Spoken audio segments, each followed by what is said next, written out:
इस बात के अंदर कोई डाउट नहीं है कि जब इंटेल और AMD का बैटल हुआ था, फ़ायदा सिर्फ कंज्यूमर्स का हुआ था। लेकिन आज की डेट में जब राइजन की वजह से सारे के सारे इंटेल की i3 क्वाड कोर हो गए हैं, एक टाइम ऐसा भी था जिस टाइम पे राइजन मार्केट के अंदर था ही नहीं और इंटेल के सारे i3 डुअल कोर हुआ करते थे। आज इस वीडियो के अंदर हम रिव्यू करेंगे उस i3 को जो कि आखिरी डुअल कोर i3 है, यानी कि 7th जनरेशन का i3 7100। ये लॉन्च हुआ था जनवरी में इन 2017। बेसिकली हमें ये जानना है कि ये 4 साल पुराना CPU जो कि आखिरी डुअल कोर i3 है, वो 2021 में परफॉर्म कैसा करता है in both gaming and in video editing. Video को प्लीज पूरा देखें, अच्छा लगे तो लाइक करें, बुरा लगे तो डिसलाइक करें। यू आर वॉचिंग टेकफेस एंड ये है last dual core i3 versus 2021। Let's begin the video right away.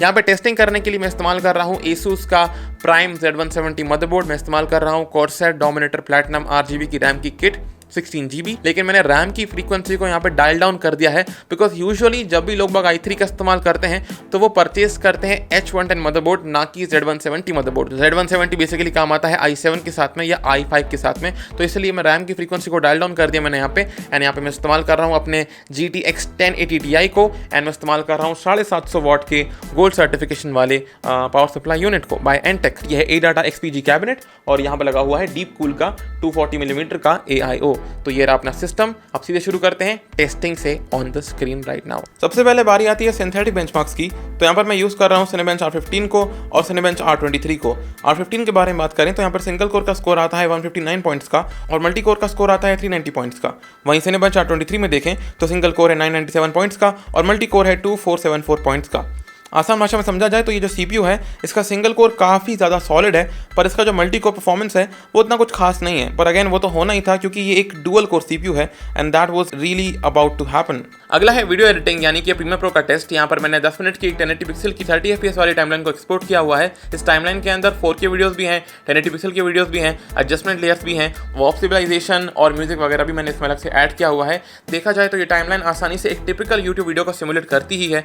यहाँ पर 10 मिनट की इस वीडियो फाइल को एक्सपोर्ट करने के लिए मुझे लगे गिन के 3 मिनट और 11 सेकंड्स ऑन GTX 1080 Ti। वहीं पर जब मैंने ग्राफिक कार्ड चेंज करा and I try to use the GTX 970, I got the result of around 3 minute and 47 seconds, जो कि अगेन दोनों ही रिजल्ट्स काफी ज्यादा इंप्रेसिव हैं। लेकिन ये रिजल्ट्स इतने अच्छे क्यों हैं, इस बारे में हम बात करेंगे in the end of the video. अभी चलते हैं सीधे टुवर्ड्स द नेक्स्ट टेस्ट जो कि है गेमिंग। पहला गेम जो मैंने यहाँ पे ट्राई करा वो था GTA 5 एंड मैंने ये गेम खेला the resolution of 1440 pixel and यहाँ पर मुझे देखने को मिल रहे थे अबाउट 60+ FPS, यानी कि एंटायर जो एक्सपीरियंस था गेम का वो काफ़ी स्मूथ था और कहीं पर भी मुझे स्टटरिंग देखने के लिए नहीं मिली पूरे गेम के अंदर। ऊपर से जो गेम की सेटिंग्स थी वो थी completely on ultra except for the advance graphic, because मैंने एडवांस ग्राफिक को ऑन नहीं किया और मैंने मल्टी सैम्पलिंग एंटी अलियासिंग को भी ऑन नहीं किया because the resolution of 1440 pixel I don't think I need to turn on the MSAA। ये है GTA 5 का टेस्ट नंबर 2 और यहाँ पर हम खेल रहे हैं गेम को at the resolution of 1080 pixel यानी कि full HD resolution. Settings again are set to ultra and the MSAA is off. अगला गेम है GTA का ही RDR2 और यहाँ पे आप देख सकते हैं in the top left corner कि जो CPU का यूसेज जा रहा है वो जा रहा है हमेशा ही 98%, हमेशा ही 99%, एंड दैट शोज कि जो CPU है वो ग्राफिक कार्ड को बॉटलनेक कर रहा है। डैम, अभी जस्ट वो 100 पे चला गया था एंड इससे मालूम पड़ता है कि अगर ये CPU क्वाड कोर होता तो हमको थोड़ा सा बेटर एक्सपीरियंस देखने को मिलता गेम के अंदर। हालांकि यहाँ पर भी गेम स्टटर नहीं कर रहा है, लेकिन अगर हमारे पास में एक बेटर CPU होता अभी हाल तो हमको 60 के ऊपर FPS मिल रहे होते इस गेम के अंदर without any issues whatsoever.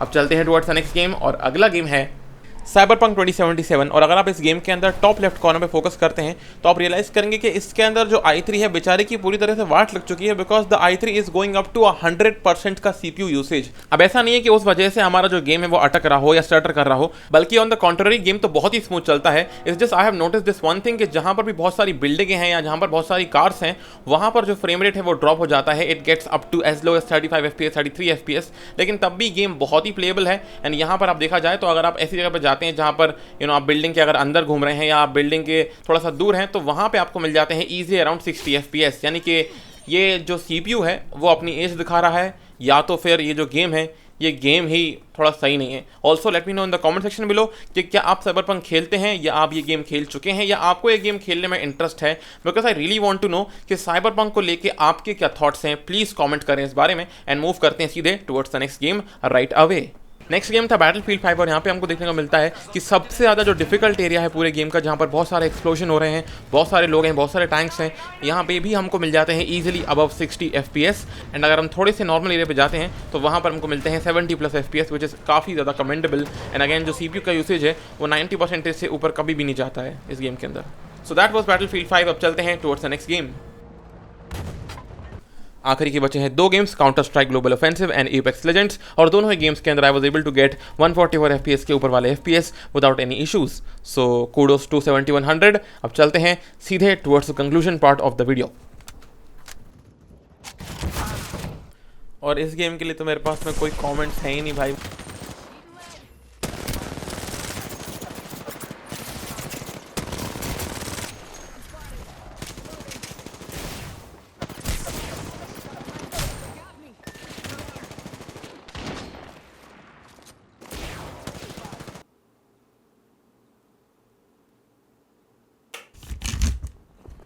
Finally हम आ चुके हैं towards the conclusion of the video. Let's now talk about how good और how bad is the i3 7100 in 2021। सबसे पहले let's focus on the video editing software यानी कि Adobe Premiere Pro।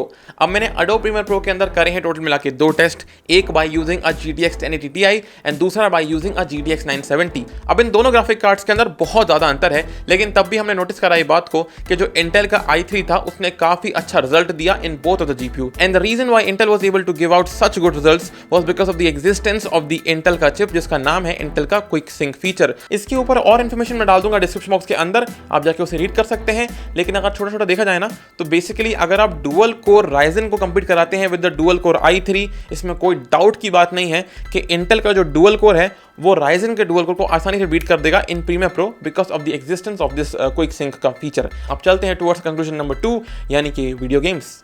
Let's do it. Okay, ये एकदम आखिरी part है यानी कि गेमिंग का कंक्लूजन। सबसे पहले तो गाइस इस वीडियो को बनाने में बहुत टाइम लग गया, बहुत मेहनत लग गई। अगर हो सके तो प्लीज़ गाइस करना चैनल को subscribe and also like the video because if you can do that will be a great help to me. Also Amazon affiliate link given in the description box below. अच्छा, सबसे पहले तो यार the only game I feel like जो कि मेरे Intel को पुराना फील करा देता है वो है Cyberpunk 2077।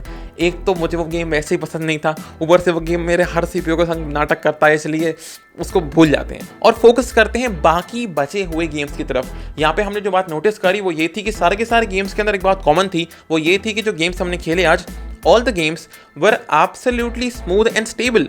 कोई भी गेम कहीं पर हमको अटक नहीं रहा था, कहीं पर स्टटर नहीं मार रहा था and I am very happy with that thing यार। मतलब आई अंडरस्टैंड दिस थिंग कि जो डुअल कोर का कॉन्सेप्ट है वो काफ़ी कमज़ोर दिखाई पड़ता है दूर से, लेकिन अगर आप इस्तेमाल करने पे आओ इस i3 को 7100 को तो इस वाले CPU के अंदर अगर आप V-Sync को ऑन कर देते हो तो AAA games like GTA 5, Battlefield 5 and even Red Dead Redemption 2 उस गेम्स के अंदर आप आसानी से 60 FPS ला सकते हो यार। एंड वहीं पर मुझे अगर गेम्स खेलने होंगे like CSGO, like Apex Legends, तो मुझे V-Sync ऑन करने की जरूरत ही नहीं है, वो वैसे ही सारे के सारे गेम 120 हर्ट्ज यानी 120 FPS और 144 FPS पे चलते हैं, तो कोई दिक्कत ही नहीं मुझे वहाँ पे। तो फाइनल बात क्या है? फाइनल बात यह है कि जो आखिरी डुअल कोर i3 है वो आज भी यूजेबल है और 2021 के अंदर ये आज भी सारे के सारे काम कर सकता है without any major issues whatsoever. आज के वीडियो के अंदर यानी कि 7100 वर्सेस 2021 के अंदर अगर कोई जीता है तो वो है ये डुअल कोर CPU। आगे का डायलॉग क्या है मुझे याद नहीं आ रहा। तो यही था मेरा आज का वीडियो। अगर आपके पास में ऐसे ही आइडियाज हो जरूर कमेंट करें और फ्यूचर का मास्क ऑन का उल्टा मास्क ऑफ, और मिलते हैं the next one. Take care. I really like Amber Rose but मेरी गर्लफ्रेंड टकली नहीं हो रही है।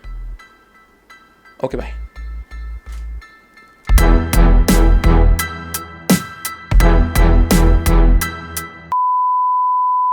मेरे ख्याल से आपका काम इस i7 के अंदर अच्छे आइडियाज़ हों ज़रूर उन बारे में कमेंट करें। क्या बकवास हूँ मैं यार।